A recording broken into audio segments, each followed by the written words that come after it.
The man who put education at the top of Ethiopia's agenda is the Prime Minister Meles Zenawi, who's been in power now for over 15 years.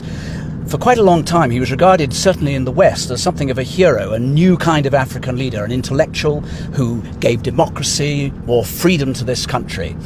But increasingly, his critics have said that he's really just the old-fashioned kind of leader in Africa. He's locked people up. There's been detentions without trial, including teachers and unions. There have been shootings. After the last election, there was a sort of massacre in the streets, so no one quite knows how it happened. So, I'm now on my way to meet the Prime Minister to find out, is he a democrat or a dictator, visionary or despot?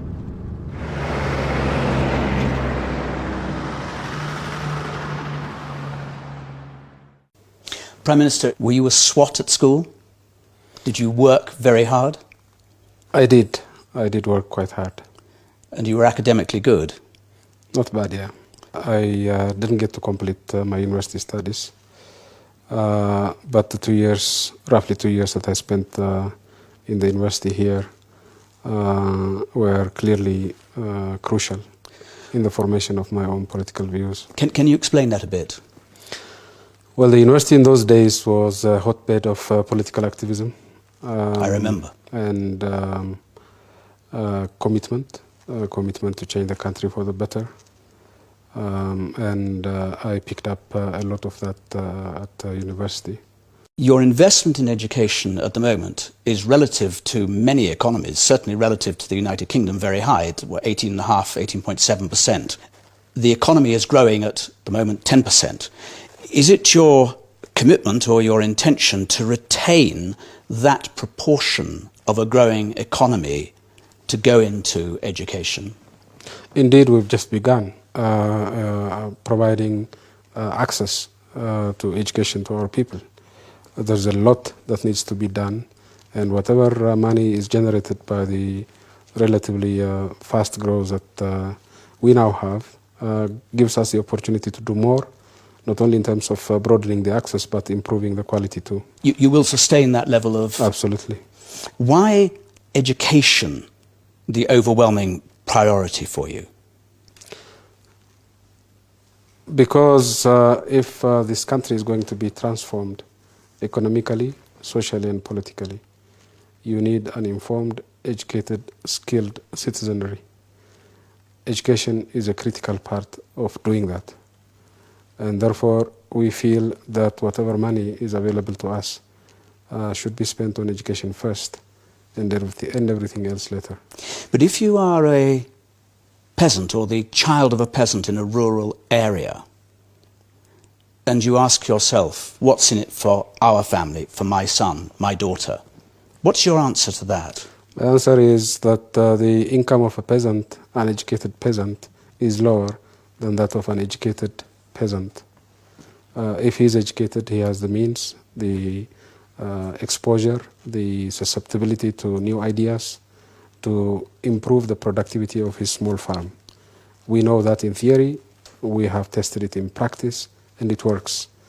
The enrollment in the schools, as a result of what has already happened over the last decade or so, is sharply up. Gross enrollment, something over 80% from something only just hovering around 40%. But, and it's a big but, isn't it, the dropout rate is also very high, and especially high amongst girls. Big problem, that. It is. It's reflective of the quality of education that we're providing. We've done quite well in terms of broadening the access, not as well in terms of the quality of education.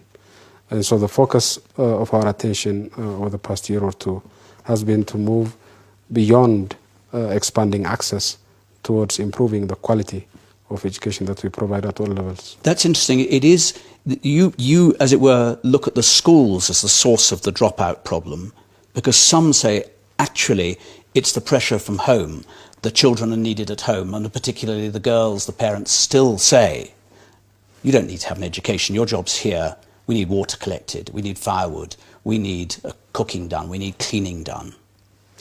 There's a bit of both.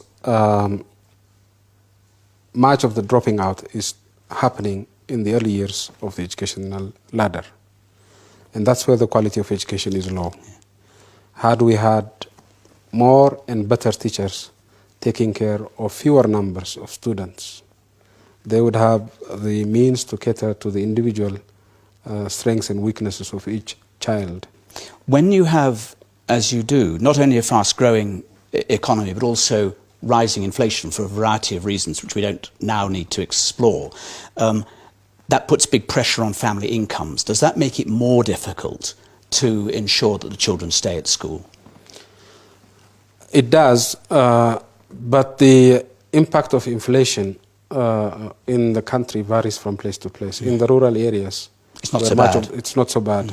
Much of the growth is being generated by agriculture, and people have not faced the type of difficulties that the poor in the urban areas are facing. And therefore, we have to address that to make sure that people are relatively well fed, because a hungry child cannot learn. You talk about the schools and the quality of education. Two possible aspects there, because a lot of school building has been taking place, but you also have a lack of equipment still, children without the necessary books, paper, pencils, let alone high-tech materials. And you also have a shortage of teachers with the skills. Which is your main focus on that? I mean, I say main focus, it may be both. Well, the key thing is the quality of teachers, the number and quality of teachers. If we have the numbers and the quality of teachers, they can compensate for some shortfalls in the other inputs in the educational system. Do you have to... We know there's quite a dropout rate amongst the better teachers, which is the problem, because they think, I suspect, they think either we are still not rated as doing an important job. It's still seen as the job which you do if you can't do something else. And also there can be pay differentials with jobs in the private sector. How do you combat that? The more expensive the pay for the teachers, the less we can do in terms of building more schools. So we have to strike a balance. But I think there is room for improvement in the pay of teachers, even more than has been the case so far. I think we have increased the pay of teachers very significantly over the past decade. Nearly everything that I've heard in this area about the dedication of the whole process to delivering better education has been positive. Now, as you know, there are international organisations working alongside the government in sometimes quite critical roles. And that has involved, like VSO, for instance, but I'm not talking to you specifically about VSO, but the process of modernisation of the curriculum and of teaching methods. Is that westernisation? And if so, is it good? Well, modernization did not mean westernization. What's the difference? The difference is modernization tries to incorporate the latest findings of science into the day-to-day activities of society. Westernization might mean wholesale importation of both the science and the peripheral issues, cultural issues, into a country which is not Western. We have nothing against modernization. There might be some benefits to learning from Western culture here and there, but we have to adjust to our own circumstances. And I think we have been focusing more on the modernization aspect of it rather than the westernization aspect. And the modernization involves the way in which pupils and teachers interrelate. Yes. So that pupils can become more confident and are able to test the teacher as well as the teacher tell the pupil. I mean, I'm putting it crudely. Is that it's a sort of participatory process? Yes, and this is very important for us because education here has been more of rote learning rather than a process of testing and acquiring new information. We want to shift from rote learning to interactive learning between the teacher and the student. And I see nothing that is specifically Western about it. I see this is a proper, modern way of teaching students. And are organisations that are involved in that from outside, like VSO, do they play a critical role in this? They are playing a very important role in two senses. First, they demonstrate a practical way of doing it for our teachers so that they can see for themselves what its impact could be. And secondly, a good number of them have been involved in the teacher training institutes. And so they help us teach our teachers both in practice by showing them how it's done, and in the institutes, the teacher training institutes, where they provide the formal teacher training courses. I want to put this into a slightly broader context. First of all, in terms of the budget, and then the social political environment in which teachers teach, pupils learn, and outsiders come in to participate in it. Budgets are always under pressure within education, but also in other areas. When you look at the great insecurity that there is in the Horn generally, look at the situation, the relationship with Eritrea, and more particularly now with Somalia, where your forces are in there supporting the government against insurgencies.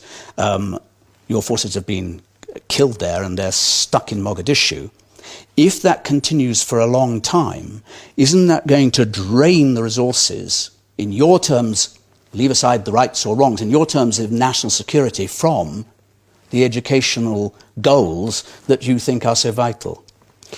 We have been very careful to see to it that our defense expenditure continuously decreases in relative terms as our growth increases. At the moment, it's about 2%. It's about what? 2% of GDP. From when it was, I can remember, that was up 50-60% 30 years ago. Yes. And about 15% during the conflict with Eritrea. We have come down from 15% of GDP 5-6 years ago to about 2% of GDP, albeit in the context of a growing economy. We want to keep our security and defense expenditure in the range of 2% or lower, and we believe we can do that. In the case of Somalia, for example, we sent some troops there, removed the Islamists from Mogadishu, and withdrew more than 65% of our troops within a matter of a month or two. This is very clear indication to us that while we have to take care of our defense and security, in the end, the ultimate source of security is growth, is economic growth, and poverty is the ultimate source of instability. And they won't be sucked in again? You won't have to be sending more in? No. That's a big hostage to fortune to say that. You're absolutely certain of that? We are certain. Very interesting. Now come to the home front, where all the way since you've been in power, three key issues have been at the top of everyone's agenda, yours domestically, sometimes under great criticism, and internationally as well. They are democracy, freedom, and human rights. You've talked about this before, but are you aware of you had elections, 2005. There was a lot of participation before the election. There were debates between government and opposition on television. Then came the shootings and the detentions. I've had people say to me, who are not opposed to you coming to power inside this country, saying, we thought he was a Democrat, now we know he's a despot. What's your response to that? People are entitled to their own opinion, of course, but we didn't steal the elections of 2005. Everybody knows that. If people feel that they don't like our policies, they can toss us out. We have hundreds now in Parliament who are from the opposition. And they play a very active role in the day-to-day activities of the Parliament itself. For example, when we decided to move in to Mogadishu, 99 parliamentarians opposed our sending troops to Mogadishu and said so.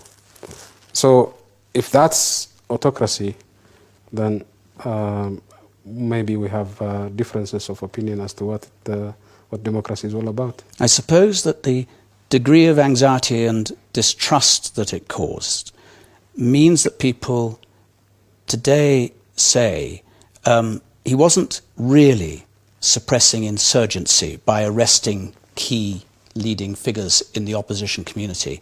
He was crushing alternative ideas, and that's why they say it. Alternative ideas, as exemplified by the positions taken by those who are in detention, are still alive and kicking in Parliament. Still alive and kicking to the same degree, in terms of ideas. The same type of ideas, with the same pursuit, with the same type of vehemence, are being pursued.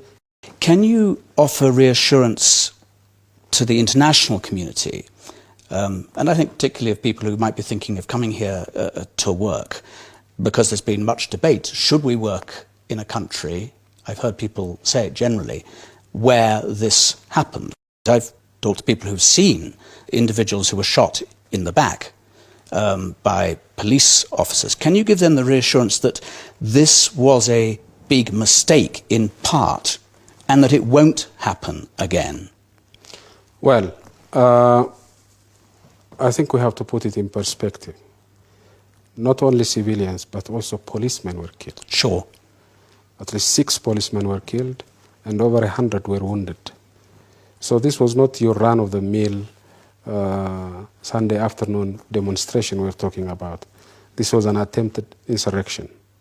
When you say insurrection, a takeover of the state in Addis and therefore, of course, across the country. That's the claim. That was the intention.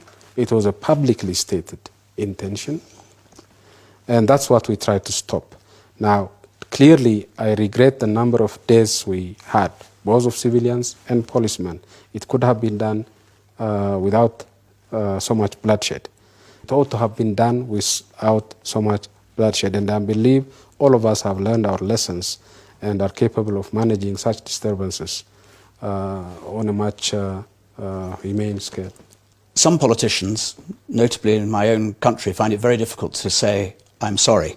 When you say, I regret this and it should have been done a different way, are you in effect saying, I'm sorry for the things that went wrong? I'm sorry for the deaths that took place, absolutely. If you're expanding, as you are, education at every level, secondary education and university level, those students are themselves going to inquire, they're going to have ideas, they're going to explore ideas that will come into conflict, conceivably, with the beliefs that you hold. Do you want that to happen? Will you permit it to happen? There is no other alternative for development in Ethiopia except to expand the horizon of the thinking and the ideas of our young people. By providing such a forum, we believe we can manage transformation and transition, not only between generations, but also from a very poor country to a country that is improving its economic performance. We can do that in a peaceful manner. What is the difference then if students, and probably their professors as well, some of them, have big demonstrations that are peaceful demonstrations, rallies, campaigning, and they're securing support? At what point does someone step in and say, hang on, we're going to call this insurrection? As soon as they try to change the government and the institutions of government by non-constitutional means. There are instruments within the Constitution that would allow them to change the government or the boundaries of the country by peaceful, legal means. So long as they do it by legal means, it is not insurrection. But there are cases, I'm not saying in this case, where you have constitutions that look wonderful on paper. Some of the communist constitutions and Eastern European constitutions looked wonderful on paper, but they didn't add up to anything when it came to the state actually deploying power to resist those they feared were going to change things. Well, in this case, the constitution is being implemented every day. There is pluralism in governance. There is pluralism in terms of the type of federal arrangement we have in place. And so this constitution is not a stale, useless piece of paper.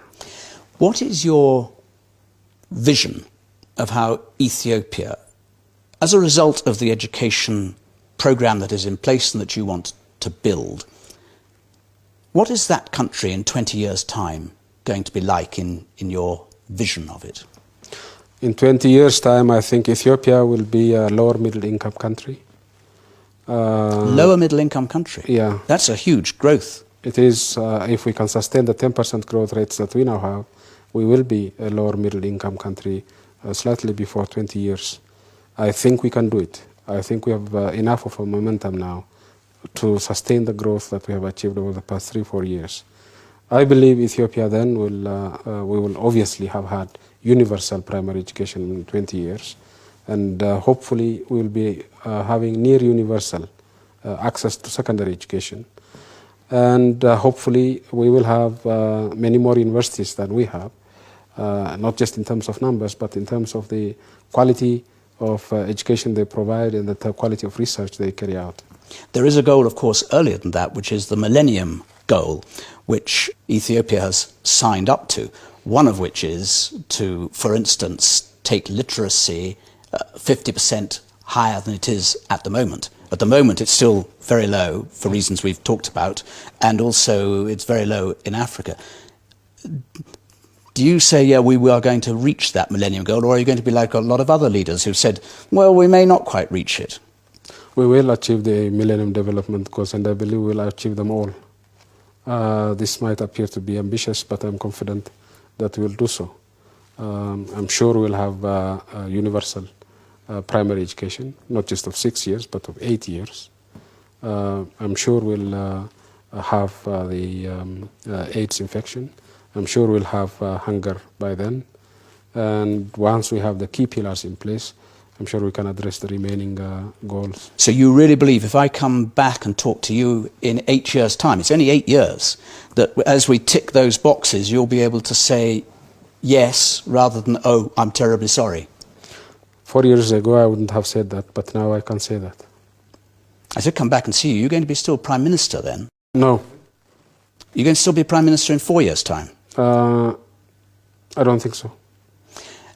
Do you want to be Prime Minister after the next election due in 2 years' time? That is not my intention. I don't like it. You would like to leave before the next election. Is there anyone who can take over? I think this is my last term, and I'm sure there are, if you're talking about my own party, I'm sure there are many who would take over. With democratic maturity, Prime Ministers either go because they've voluntarily decided to leave, or their parties said, we've had enough of you, on the one hand, or on the other hand, because they've been chucked out by the voters. Which would you prefer? I prefer to leave without being asked to leave. Of your own volition? Yes. So that someone else would lead your party into the next election? I prefer to make sure that this is my last term. Well, I may have to talk to you afterwards. Sure. Thanks very much, Prime Minister. Thank you. That's terrific. Thanks very much indeed. With Ethiopia, you have to take the long view. And if you do that, I believe you're bound to conclude that this country is heading in the right direction. It is more open, more free, and more prosperous. And specifically in education, the challenge is, of course, enormous. But I would not want to bet against the Prime Minister's very confident assertion that this country will meet its Millennium Goals. In fact, I wouldn't want to bet either against his vision of how Ethiopia is going to be in 20 years' time. But I very much hope he's right.